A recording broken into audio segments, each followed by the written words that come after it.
will not occupy the residence. They're never going to occupy the residence, and so on and so on. Because if that were to happen and someone claims that I've got usury or anything else, because now all of a sudden it's their home, I want to show that they signed an acknowledgement and swore to it that this was never going to be their primary home, and they understood they were getting a business loan.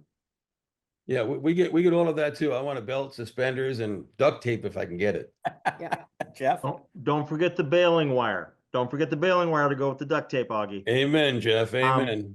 And so speaking of baling wire, we now institute a requirement that when I'm drafting docs for a lender, that there is a borrowing resolution signed by the manager and members of the LLC, or there is a borrowing resolution approved by the beneficiaries of the trust that is borrowing. Just one more with everything else that's being added. Yep. And while you're doing those resolutions, and I'm sure you do this, you have to make sure that if every member of the LLC is not signing every document, that there's a resolution saying who has the signing authority to sign on behalf of that entity.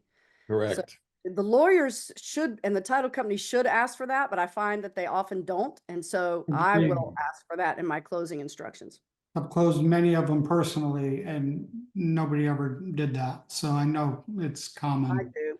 But we've seen instances of fraud where LLCs that have been dissolved by states are still out borrowing money. That's the other thing. Get a certificate of good standing or whatever it's called in your state. I always require that when I loan to an LLC. They've got to prove to me that on the date of closing, that LLC is still in good standing. Because if it's not, they don't have the authority to sign anything in the name of the LLC. There's a question from Chuck. Should a lender handle draws, or is it okay to have the title company issue approved draws? I think this is a personal preference opinion here, but what's your guys' opinions on that? I do my own draws. I don't go through an escrow account. I just send them myself.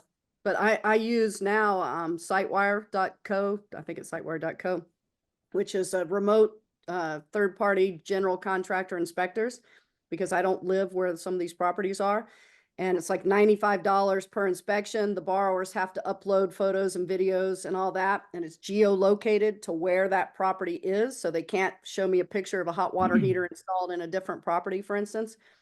All those photos and videos get uploaded to an app. Sitewire GCs tell me if they approve the draw based on the scope of work and what was supposed to be done in that tranche, that draw. And then I wire based on that approval. And we look at it too. Patty looks at it and makes sure it's also, copacetic, but that's how we do it. Sure. Well, we've got a lot of questions rolling in. I don't know how much time we have here. We have a few more minutes. Do usury laws apply only to businesses? Eddie, good to see you. Usury laws are generally consumer protection. There are some states like Michigan that also have business usury statutes. So it's going to be something that is going to be state by state. Check with your local attorney.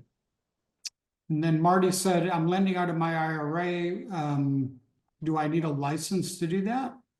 No. Okay. All right. There's a lot to all this lending. Do you guys agree? Shake your heads, yes. So when we started off saying it's the best seat at the table, it's not always the easiest. You do have to have good people and a good team and good processes, good docs. And there's a couple different ways you can sort of become involved with it, even before you do your own private lending.